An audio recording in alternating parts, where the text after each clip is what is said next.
Illegal mining has evolved from being a remote concern associated with isolated, abandoned and operational mines to a pressing issue, infiltrating our neighbourhoods, jeopardising both the economy of South Africa and the safety of its communities.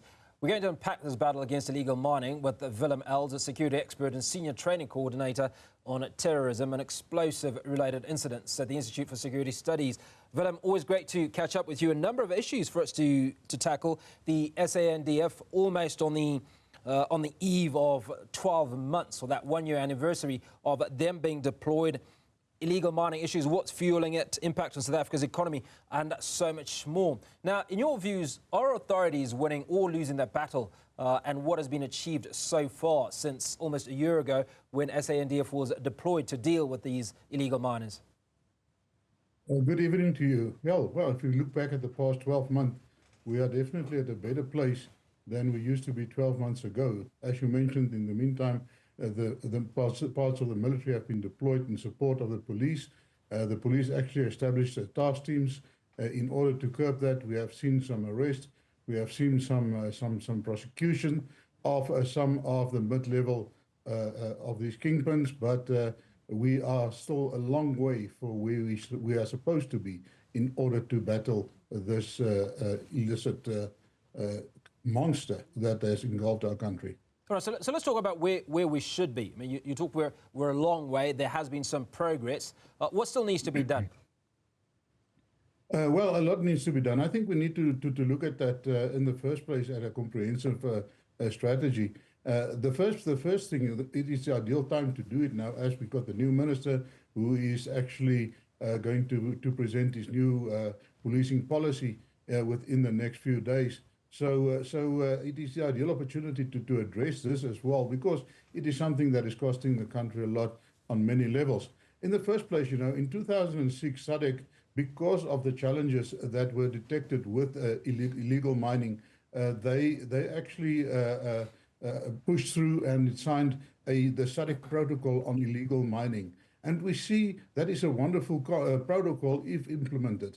And very few of the countries, including South Africa, have actually implemented that protocol. That would have curbed a lot of the challenges that we are facing with today. In the second place, we sit with the police, who is the custodian of crime combating and also crime prevention. And now, in this case, we see that the military is coming in to support them because of just the police is overwhelmed. But if you look at the bigger concept, if you look at what are the drivers and all the other things that is actually driving this whole illicit economy, then we see that the police have got very little control over those drivers, yet the police is being held responsible to prevent that crime. I think we have to sit down and we have to rethink the whole concept and come up with a new strategy that will include all of the different departments and entities that can actually contribute towards curbing this. So what socio-economic factors are contributing to the persistence of illegal mining operations, and how do criminal syndicates play into this? I'd also like you to maybe focus on, we've talked about huge successes over the last 12 months, but there are no syndicates, at least to my knowledge, that appear to have been busted. And all of this is organised criminal activity, from what we understand. Of course, yeah. In the first place, your drivers, there are many drivers, but one of them, of course, is poverty and the prospect of not finding a job. Unemployment rate is some of the highest in the world. But apart from that, we cannot look at South Africa in isolation. The uncontrolled migration over many years from as far as Central and East Africa and from SADC of people that are coming to look for the pot of gold here in South Africa and then not finding a job opportunity. Many of them do resort to crime and land up in this illicit economy that we are addressing here. So that is some of the challenges that we need to look at, and that is why I say the police don't have control over that completely, and that is why we need to look at a multi-pronged approach. And secondly, yes, you are so right that we're talking here about transnational organized crime syndicates that are very strong, that are very powerful, that are operated, because remember, the minerals that are being extracted here illegally, they need to be processed and they need to be exported. They need to be sold in other countries. That money need to come back. That money need to be laundered. in order to bring it into the mainstream economy. So it is a whole very big, massive operation of organized crime syndicates that are working together. Now, if you look at your organized crime syndicates, and that is not just in South Africa, worldwide, the way they operate, the higher the state actor that they can compromise in terms of protecting them, the better they will fare and the more powerful they will become, because they will can lose their fear of being detected, being prosecuted, and being sent to jail.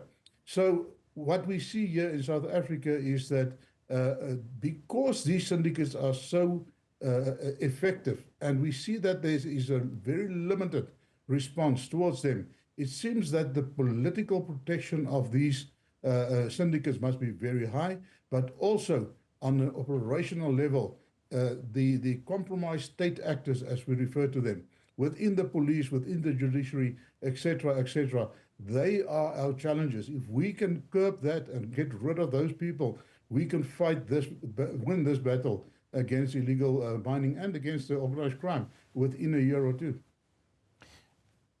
Now, Willem, we've seen incidents like a house in Northwest being used as a mine entrance, right? So what does this tell us about the growing threat illegal mining poses to South African communities? We've talked again about the progress that's been made over the last 12 months.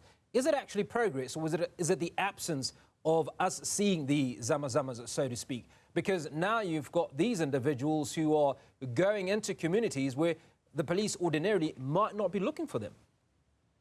Of course, you remember the very, very basic principle of policing is that the police is from the community and in the community. And if your community now are being compromised and brought in, you remember these zamazamas or illegal miners come into your areas. They start to afford and they start to provide opportunities for local people. The local economy is starting to thrive around them. The illicit economy starts to thrive because they also need additional resources, and that is obtained through other syndicates. So the local communities start to benefit from the extraction of these minerals. But that also leads to an increase of your general criminality within that affected area. As you mentioned now, that one of the houses have been used. So the communities are getting involved. And also, if you go down into those shafts, you know, it's quite dangerous. When we're looking at mining, we have the Occupational Health and Safety Act that is very strict on the mines in order to safeguard the surrounding areas, but also the workers and employees of that place. And now these people are moving within the communities, actually compromise people living in that house and living in this surround because they do not adhere to our Occupational Health and Safety Act at all. Now, illegal mining is reported to cost the country something in the region of 7 billion rand annually. I'm not entirely sure how this number is derived, but how does this affect the formal mining sector, and what are the broader economic consequences of this huge number? Well, in the first place, yeah, that is an estimate because we just do not know the total impact of this, and you've got two various variables that you have there. In the first place, you've got these zamazamas. They come in and they move into your Madala sites or your worked out sites, and then they start to mine and explore those mines. And what mines do when the gold price is high, they will exploit those mines where your margins are low.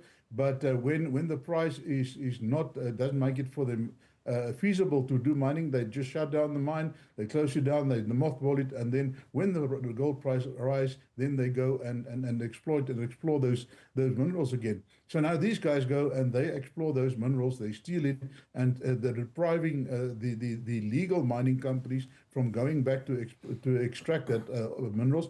But also we must remember that these people do not pay all the very high taxes that are being paid by the mining company, so that is taken out of the economy, and that money is then going to waste. And if you look at 7 billion out of economy, that's quite a big chunk, and I believe that it is quite higher if you take the whole picture into account.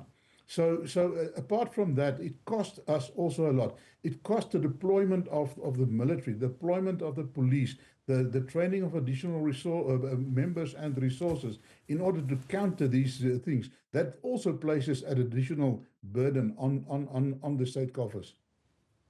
Now, are these illegal mining operations focused on specific minerals, or are they widespread across various resource sectors? I mean, we've obviously been focused largely on Gauteng with the Zamazamas towards the back end of last year. Are other regions also affected? Yeah, indeed. You will never see your organized crime syndicates working in isolation because the one feeds off the other. So for instance, if you in the illegal mining, you will have your Zamazamas that are coming in. You will have your gold buyers, but also they will need equipment. They will need explosives. They will need people that they have to smuggle and traffic into the country and out of the country. So all of these syndicates, at the end of the day, they work together. And where these syndicates are operating, your criminality levels within your local communities also rise. And then they start to, in some cases, they work with the community and they benefit. Other places, they alienate the community and they start to fight. And there's a lot of killing going on because of the intimidation and the violence that is being used by these Zamazamas, especially those from the Lesotho area that we covered in the past. So that is your challenges that you have. But as far back as 2006, we experienced challenges especially in the goldfields of the Free State, in Randfontein area.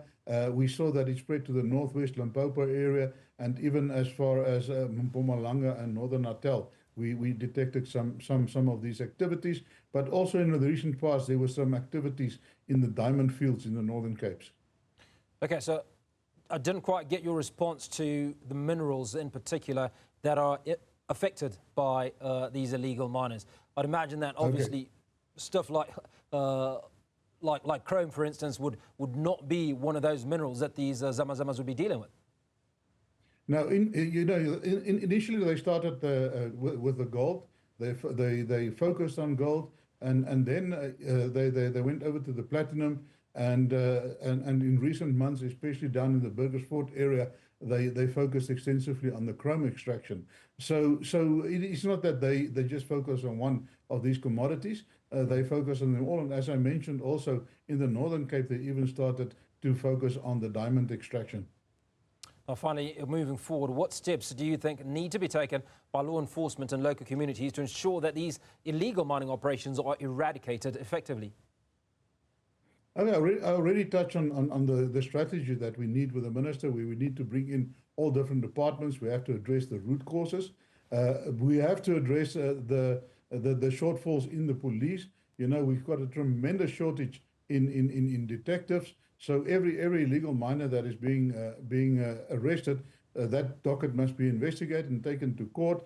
We see that your average detective carries up to 600 dockets. So there's no way that they can investigate effectively and also have prosecution. Our detection rate of crime in South Africa is just over 12%.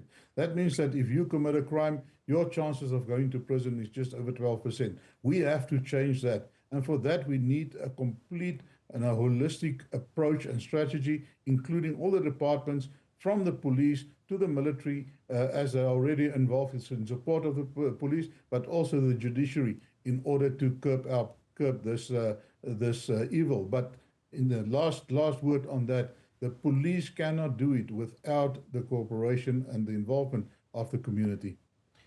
That figure is a shocking number, 12%. So how's that number derived at, Willem? That is we at the Institute for Security Studies, we've got a crime hub, and we keep the statistics, and we also work with the police and the other agencies that are doing that.